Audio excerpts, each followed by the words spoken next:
Welcome back to AgriTalk in Phoenix, Arizona for the National Ethanol Conference. This is the 30th anniversary for the Renewable Fuels Association, and the president and CEO of the Renewable Fuels Association, Bob Dinneen, is with us. Bob, always good to talk with you. You just gave your address to those in attendance here, over 1,000 people here, and I think you laid it out very well. And this is a very serious time for the ethanol industry, and maybe in the 30 years of this association, this may be the most critical year.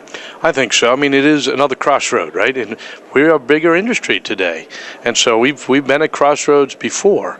But the challenges today, I think, are as steep as I've ever seen them. But that's okay. We've met challenges in the past, and we will do so again.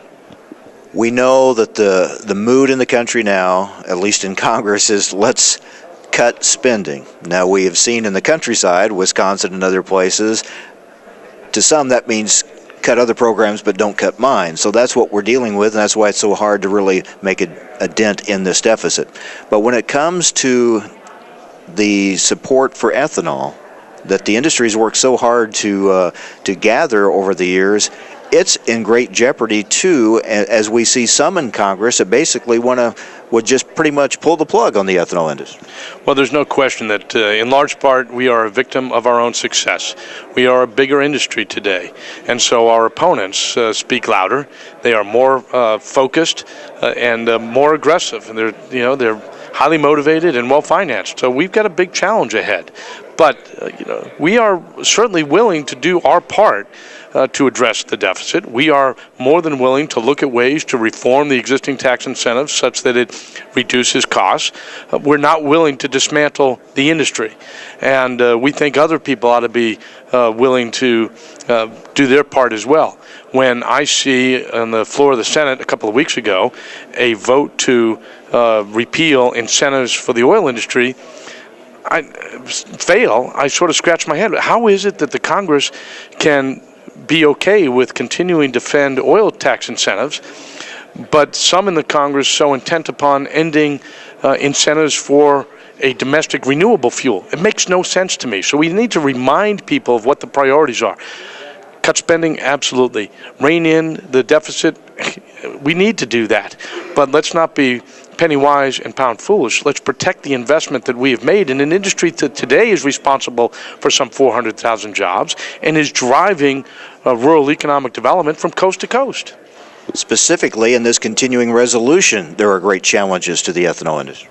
Oh, absolutely. You saw just last weekend in the House of Representatives on a bill to fund the government, the continuing resolution, an amendment to repeal EPA's or repeal any funding for EPA to implement the E15 rule. It passed by a remarkable 285 to 136 vote. That should be a clarion call to us all that care about ethanol and value-added agriculture, because it certainly demonstrates just how far our opponents have come in moving the political needle. Yeah, it's hard to imagine for someone to stand up and say, we're concerned about the economy, and at the very same time take action that makes us more dependent on other countries for our energy. What that continuing resolution amendment did last week was remove consumer choice. And for a Congress that seems intent upon providing choices for Americans, this one would make us ever more dependent on imported oil, would not allow this important domestic energy industry to continue to grow, and it makes no sense whatsoever. The tax incentive, the volumetric ethanol tax incentive, probably is right at the crosshairs, set to expire again at the end of this year. What will your approach be as you look forward to making some changes and trying to protect that in some way going forward? Well, last year when Senator Chuck Grassley worked so hard to get the incentive extended for a year, the message from that debate was unambiguous. We need to reform the incentive. We need to reform it, and that's code these days for reduce its cost. Fine. We can certainly do that, and there are lots of proposals to reform the incentive that need to be vetted and analyzed and evaluated both in terms of its workability for the industry, but also the political landscape that we're working in. We're going to work with Senator Grassley and with other members of Congress that care about this industry and the administration, and we will indeed work toward reform of the tax incentive this year. I just want to make sure that we're having a more sophisticated conversation. And let's also be talking about what kind of reform is necessary for petroleum incentives. Does it make sense to continue to subsidize petroleum and nuclear and coal and natural gas, and the only ones that you're going to ask to pay the piper is going to be the domestic ethanol industry? Really? That's the priority here? All right, we're talking with Bob Dinneen, President and CEO of the Renewable Fuels Association, laying out what is going to be a critical year for the ethanol industry. How do we move forward? How does the industry look ahead? We'll talk about that when we come back. Stay with us. From Phoenix, Arizona, it's the National Ethanol Conference on AgriTalk.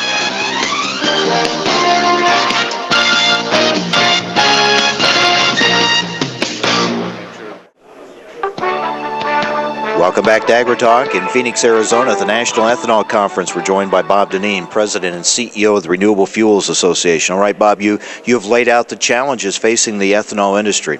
Given those challenges, how does the industry move forward?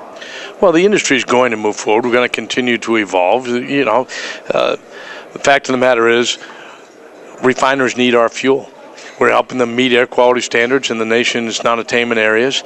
We're helping them add octane in an octane-deprived market.